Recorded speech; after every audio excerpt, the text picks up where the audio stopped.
Hi friends, thanks for stopping by and clicking on this video. Well, today I have a grammar lesson for you. A lot of you have asked for active and passive voice. So this lesson is for all of you who were always interested in learning the passive voice. So far in all our grammar lessons, we've learned the active voice, okay, where we always talk about the subject or the doer of the action. So in today's lesson, we're going to take a look at passive voice, but only in the present tense.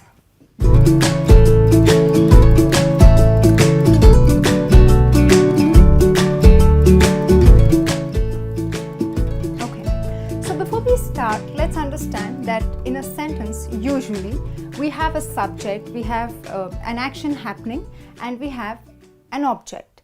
So first understand what is a subject. Now a subject is a person or thing that we are talking about or who's doing the action, okay? And obviously the action is a verb, so you have various verbs. You have write, sing, talk, dance, okay? And the object is the person or thing on which action is done upon, okay? It is the receiver of the action. Fine, that is what an object is. So now we're going to see how we use the passive voice, or how do we make passive voice sentences in the present tense, okay? Now in my first sentence, mother writes an email, okay? So since we're just beginning, let's understand what the subject and the object is in the sentence. So mother, now who is doing the action? Mother, okay? We're talking about mother. So mother becomes the subject, okay? What is she doing? What's her action? Writing. So she writes. So here is the verb writes. Now what does she write? She writes an email, okay? So this becomes your object, okay? A lot of people assume that the last word in the sentence is the object. Well, this is not so. Whenever you are confused, ask the question, on what is the action done, or on whom is the action done, and the answer you get is your object, okay? Now this is in the active voice. Active means we are focusing on the subject or the doer of the action. But if I want to make this into a passive voice, I have to make some alteration, right? So what is a passive voice? In a passive sentence, we focus or we give importance to the object, okay? But how do we make a passive voice? There are certain things that you need to follow, and well, when you do it, you'll have it correct, okay? So the first thing is, after you identify the subject verb object, you have to interchange, okay? So you have to make the object subject and subject object, okay? So subject object, okay, you interchange them, because now you're going to give importance to the object. So all you need to do is put it in place of the subject, an email, okay, and here you put mother. So you have interchanged it, all right? Fine.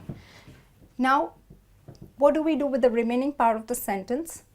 Remember, the verb in the sentence, in the original sentence, in this case, you have writes, always, okay? And I mean always goes in the third form. The third form means the past participle.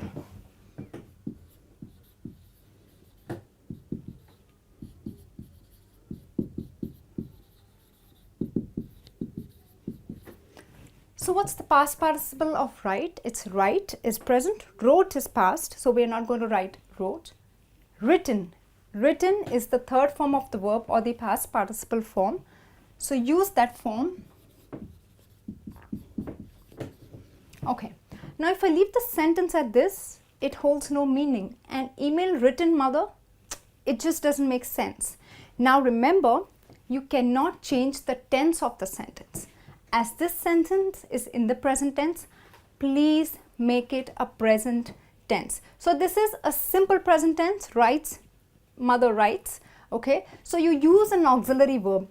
An auxiliary verb is nothing but a helping or a supporting verb.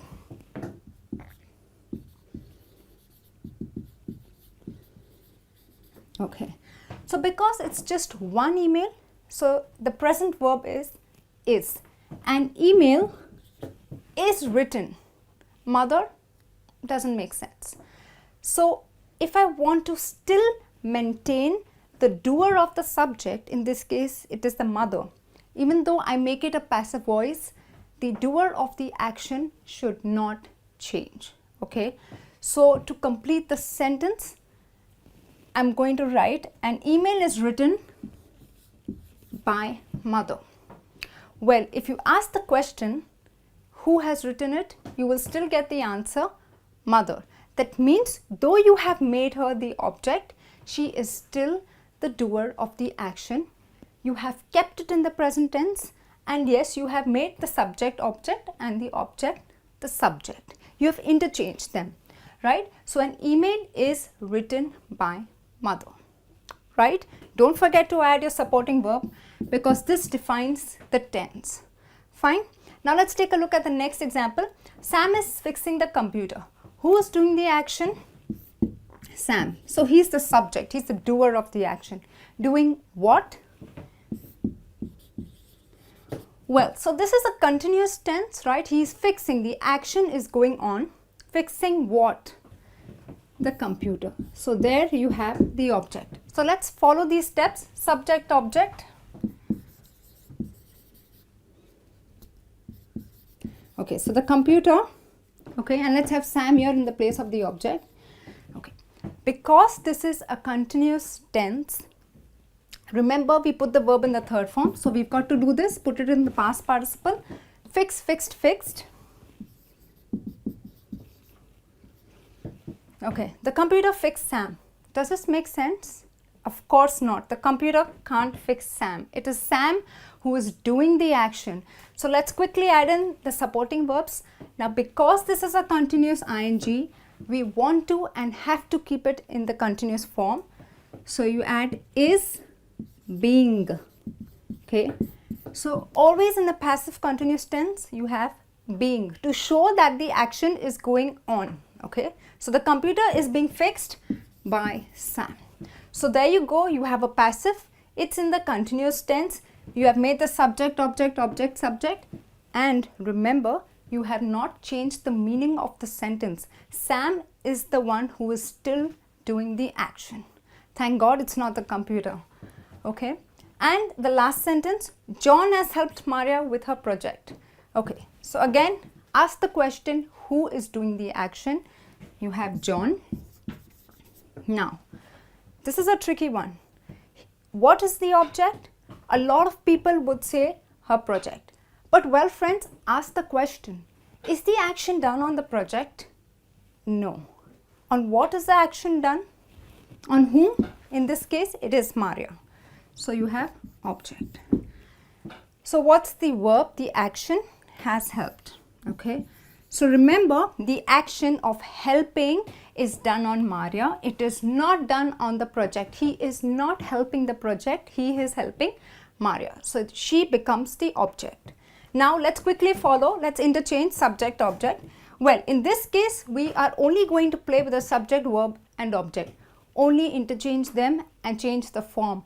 Do not play with the other part of the sentence. Let it be the way it is. Okay. So Maria. Okay, and you have John here. Okay, now this is a present perfect tense. You have has already with the verb in the third form. Great. So you let the third form be the way it is. Okay, now because it is a present perfect tense, you say has been.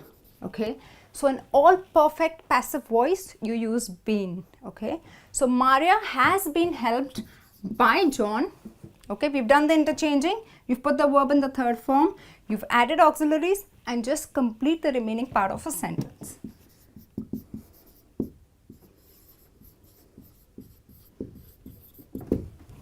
So here if you ask the question who did the action, you have John who's done it, you have not changed the meaning of the sentence. Okay friends, so these are basic sentences in the present tense. Now let's take a look at how do we make questions in the passive voice. Okay, so the first question, why does your brother sing such sad songs? We're going to do the same things, object, subject, subject, object, but remember, please keep it as a question. Don't try answering it. Okay, so why? Now, your brother is the subject, such sad songs are the object, and sing is the verb. Okay, so here it is for you. Why are such sad songs sung by a brother? You've put the verb in the third form, alright, you've interchanged the subject, object, object, subject, and you've put are as an auxiliary verb because there are many songs, okay. So why are such sad songs sung by a brother? Okay, the next question, who is doing the dishes? Now, when you have who and you put it in the passive voice question, it is always better to start it with by whom, okay, rather than having it by whom in the end. It's always nicer to start your question with by whom, okay, when you put who to passive voice. So by whom are the dishes being done? Okay, so here you have the object, okay, it's a continuous tense. You have put being and put doing in the third form, done. All right, it's exactly the same thing. The only thing to remember is please keep it as a question.